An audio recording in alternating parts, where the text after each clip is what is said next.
Située à Pessac, la société Tetris, fondée par Elena Poincet et Laurent Oudot, deux anciens de la Direction générale de la sécurité extérieure, se développe à grande vitesse. C'est une entreprise qui commercialise des solutions souveraines de cybersécurité, visant notamment à détecter et contrer les logiciels espions. On en parle avec Christine Samandel, Chief of Staff, chef de cabinet chez Tetris. Madame Christine Samandel, bonjour. Bonjour. Alors l'actualité cyber démontre quotidiennement que la sécurisation des actifs est un enjeu majeur. Quel est votre avantage compétitif dans un secteur où il y a beaucoup d'acteurs ? Alors vous avez raison, la cybersécurité c'est un enjeu majeur, c'est un enjeu de société. On parle beaucoup de souveraineté, notamment ici au Trophée des Licornes. C'est l'un des thèmes de table ronde. Nous, c'est l'un de nos avantages compétitifs. Laurent Oudot, notre CTO fondateur, et Elena Poincet, fondatrice de Tetris, avait une vision il y a déjà 11 ans de développer des solutions dites Secure and Ethics by Design. Qu'est-ce que ça veut dire ? C'est que dès l'idée, dès la conception et tout au long du développement et des innovations des solutions, les développeurs se sont attachés à travailler autant sur l'exigence de sécurité, le haut niveau de chiffrement, de capacité de détection, mais aussi cette exigence-là allait nécessairement de pair avec la protection des données et la protection finalement des utilisateurs. Une exigence d'éthique qu'on ne retrouve pas chez nos concurrents, notamment américains et israéliens, les leaders du marché aujourd'hui. Vous êtes reconnu, pourquoi êtes-vous reconnu dans ce secteur-là, vous disiez, oui. On est reconnu parce qu'aujourd'hui, on a développé ce qu'on appelle une XDR plateforme qui rend accessible la cybersécurité, non pas seulement aux grandes entreprises, mais à toute typologie d'infrastructures. Donc celle d'une administration, d'un ministère, d'une petite TPE, PME, comme d'un grand groupe.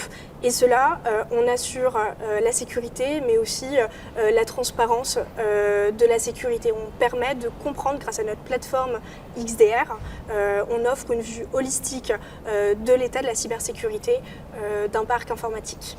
Ce prix qui vous distingue aujourd'hui au Trophée des Licornes, fait avec plusieurs partenaires, notamment TV Finance, c'est une aide pour le futur, une reconnaissance du travail passé? Comment vous le ressentez? Merci d'ailleurs aux organisateurs et au jury de nous décerner ce prix. C'est les deux, c'est la reconnaissance qu'on est sur la bonne voie, que nos fondateurs avaient la bonne vision. C'est un encouragement aussi sur tous ces collaborateurs qui ne cessent de nous rejoindre. On est à peu près 300 aujourd'hui, un peu moins de 300, et qui ont pour raison d'être de lutter contre le cybersabotage, lutter contre le cyberespionnage à l'échelle mondiale. Donc notre raison d'être, notre credo tous les jours, c'est d'être les cybergardiens du cyberespace, de donner ces protections-là et de rendre en fait le monde plus sûr, le monde informatique plus sûr. Cette idée que les hackers, les malfaisants de la toile noire ont toujours un coup d'avance, il faut pas rester sur cette perception. C'est une idée reçue.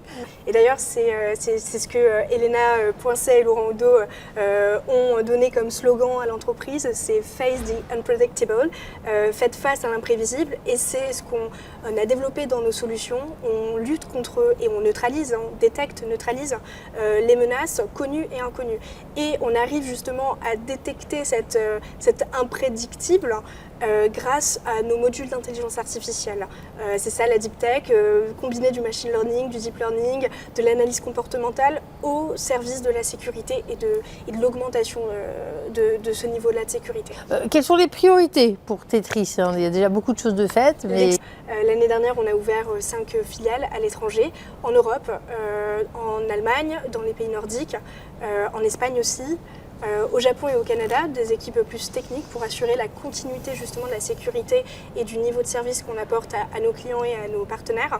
Et aujourd'hui, on se tourne un petit peu plus vers l'Asie et on ne va pas s'arrêter en si bon chemin. Ça, c'est sur la partie développement international et sur la partie technique, toujours innover sans cesse.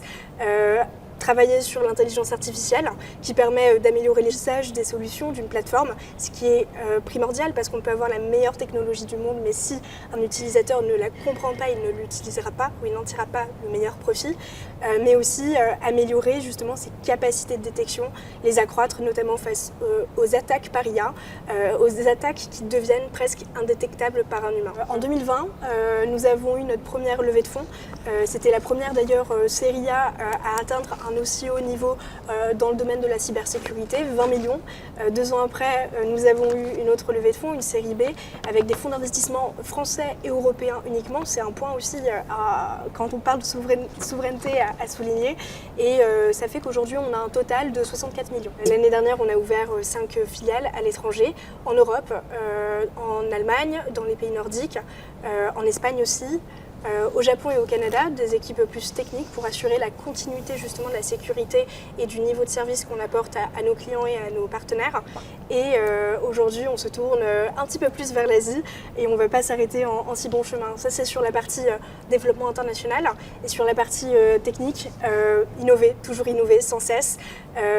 Travailler sur l'intelligence artificielle qui permet d'améliorer les usages des solutions d'une plateforme, ce qui est primordial parce qu'on peut avoir la meilleure technologie du monde, mais si un utilisateur ne la comprend pas, il ne l'utilisera pas ou il n'en tirera pas le meilleur profit, mais aussi améliorer justement ses capacités de détection, les accroître notamment face aux attaques par IA, aux attaques qui deviennent presque indétectables par un humain. Alors où en êtes-vous des levées de fonds dans le monde des startups? Il faut avoir les moyens pour avancer, des moyens de financement. Vous revenez sur les dernières étapes? Oui. Alors en 2020, nous avons eu notre première levée de fonds. C'était la première d'ailleurs série A à atteindre un aussi haut niveau dans le domaine de la cybersécurité, 20 millions. 2 ans après, nous avons eu une autre levée de fonds, une série B, avec des fonds d'investissement français et européens uniquement. C'est un point aussi, quand on parle de souveraineté, à souligner. Et ça fait qu'aujourd'hui, on a un total de 64 millions. Et voilà, faire du cyberespace un endroit sûr, où le cyberespionnage et le cybersabotage sont maîtrisés, c'est un défi, mais avec Tetris, on pense qu'on s'approche de la solution. Merci Christine Sarandel d'avoir donné cette interview à l'occasion de cette remise du trophée des licornes. Merci pour cet entretien.